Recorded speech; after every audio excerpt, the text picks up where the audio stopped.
Olá, queridos, bom dia, tudo bem?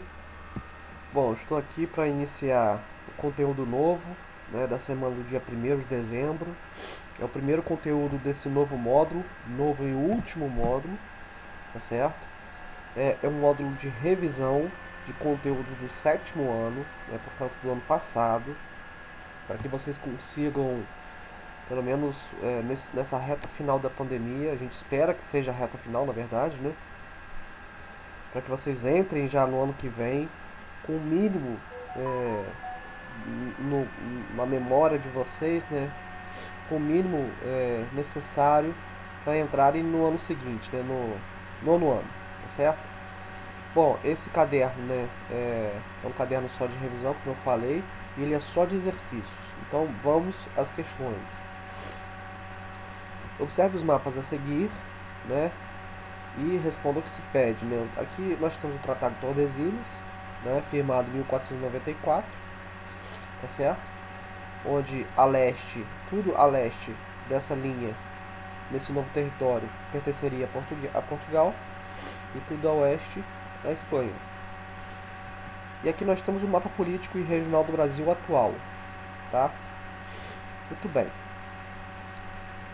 É, Letra A. O território brasileiro sofreu alterações desde a sua formação, passando por várias etapas a contar do advento do Tratado de Tordesilhas, que dividiu o atual território em uma porção portuguesa e outra espanhola. Com base nas análises, com base na análise dos mapas, aponte quais estados do território brasileiro atual estariam na área portuguesa no período de vigência do Tratado de Tordesilhas. Nós teríamos uma parte portuguesa, parte de Santa Catarina, do norte para o sul, parte de Santa Catarina, parte do Paraná, parte de São Paulo, do Goiás, do Tocantins, do Pará, a maior parte de Minas Gerais e, na sua integralidade, nós teríamos na parte portuguesa o estado do Rio de Janeiro, do Espírito Santo, Bahia, Sergipe, Alagoas, Pernambuco, Paraíba, Rio Grande do Norte, Ceará, Piauí e Maranhão. Tá? Número 2.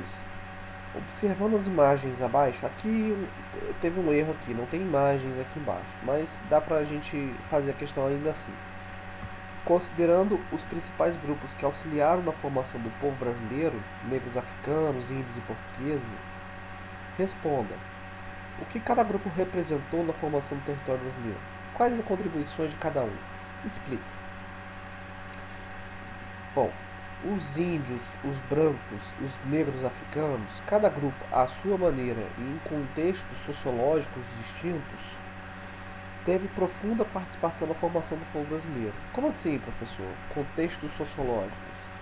É importantíssimo, na verdade, a gente frisar que a contribuição, por exemplo, dos brancos europeus, ela se deu de uma forma muito diferente que a contribuição que os negros africanos deram à população brasileira futura, não é?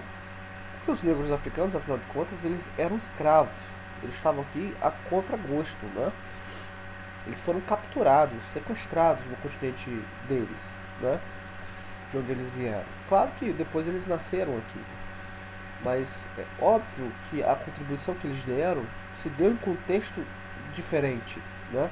Um contexto de profunda violência, né? Então, por isso contextos sociológicos distintos, assim como os índios. Os índios, eles foram alvo de um genocídio, a gente pode dizer isso com segurança, absolutamente bárbaro, né?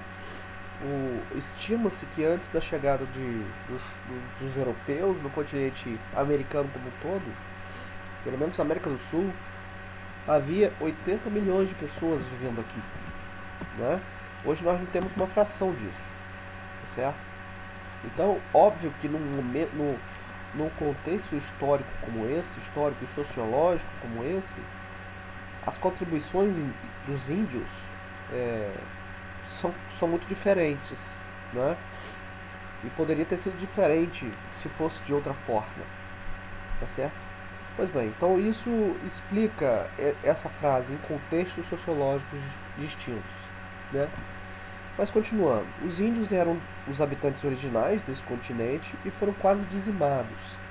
Muitos de seus hábitos alimentares, os mais variados, pois eram muitos povos diferentes, e também de suas línguas e de seus hábitos para com a higiene pessoal, foram herdados pela população brasileira.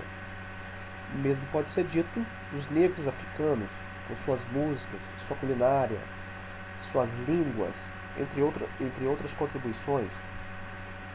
Dos brancos, os brasileiros herdaram a própria língua oficial, né, a língua que nós estamos falando agora, que eu estou falando agora, e que vocês estão lendo. A organização social de classes também é uma marca não só de Portugal, mas da Europa, né?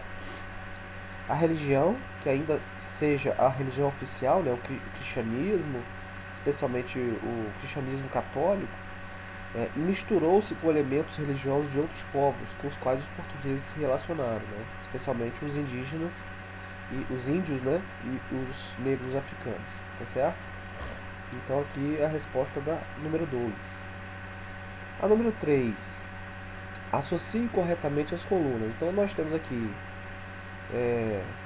a coluna de controle, digamos assim, né? Letra A, densidade demográfica. Letra B, taxa de natalidade. Letra C, taxa de mortalidade. Letra D, população absoluta. Letra E, expectativa de vida. Então, ó, número total da população de um determinado lugar. Letra D, resultado da divisão do número total de pessoas pelo número de quilômetros quadrados de um determinado lugar. Letra A, densidade demográfica. Média de anos que a população de um lugar vive. Letra E, expectativa de vida. Indica o número de nascimentos para cada 1000 habitantes. Letra B, taxa de natalidade. Indica o número de óbitos para cada 1000 habitantes. Letra C, taxa de mortalidade. Tá certo? Número 4. Assinale a alternativa que melhor caracteriza o atual momento da atividade industrial do Brasil.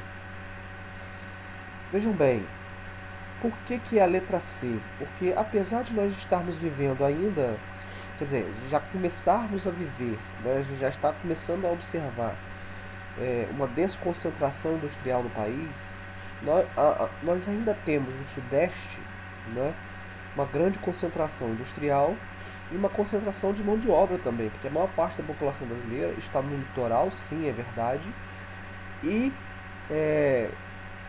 diria que especificamente a região Sudeste é a região mais populosa, né? É claro que a gente não pode afirmar que toda a mão de obra brasileira está na região Sudeste, óbvio que não, a região Nordeste, por exemplo, também é muito populosa, né? E tem observado, né, uma migração de retorno, né, graças também a essa desconcentração industrial que está acontecendo aos poucos nas últimas décadas, mas nós ainda temos uma instalação de indústrias em regiões densamente urbanizadas, isso aqui é fato, e uma concentração de mão de obras nessas regiões, tá certo? Então, como a gente tem esses centros urbanos densamente povoados, ainda muito concentrados no litoral, né, especialmente no Sudeste e Nordeste, eles acabam concentrando a maior parte da mão de obra, tá certo? Então essa é a letra correta, a alternativa correta. Os investimentos nacionais não caracterizam mais a indústria brasileira, não que eles sejam completamente ausentes, mas estão cada vez mais raros, né, na indústria brasileira. Predominância de empresas estatais também, isso aqui não faz o menor sentido mais. Hoje no Brasil nós temos poucas empresas estatais, com exceção da Petrobras e da Embraer, não lembro mais, não me recordo mais de outra empresa nacional brasileira, né? São poucos. Nós temos ainda a Eletrobras também, mas fora isso a gente pode contar nos dedos, né, quais são as empresas nacionais brasileiras. Investimentos estrangeiros, ok. Desconcentração industrial. Essa desconcentração industrial ainda não é a marca, propriamente falando, da industrialização brasileira, tá certo? Ainda é muito tímido. A letra D, predomínio de fábricas tecnológicas de origem brasileira, também não faz sentido. Com evasão de capital externo, também não faz tanto sentido. Quer dizer, começou a fazer sentido agora, nesses últimos anos, 2, 3 anos, tá certo? nós temos observado uma evasão de capital externo, capital estrangeiro, digamos assim. Mas predomínio de fábricas tecnológicas de origem brasileira não faz sentido. Investimentos internos não é bem assim. Os investimentos internos estão decaindo, vamos dizer assim. Predomínio de empresas privadas, ok, faz sentido. Mas os investimentos internos ainda são muito tímidos para a gente poder dizer que são a característica maior da atual fase da industrialização brasileira, tá certo? Então, nós temos observado, na verdade, até como eu falei, né, uma erosão, vamos dizer assim, uma destruição, na verdade, né? Não é esse o termo que eu quero utilizar, mas os investimentos mesmo pelo Estado brasileiro, né, e até mesmo pela iniciativa privada dentro do Brasil são cada vez mais tímidos, tá? Então, é, resta a gente a letra C mesmo, tá certo? Bom, gente, esse foi o conteúdo de hoje. Eu espero ter ajudado, tá? E, bom, posso ficar à disposição de vocês aí para o que vocês precisarem. Um abraço.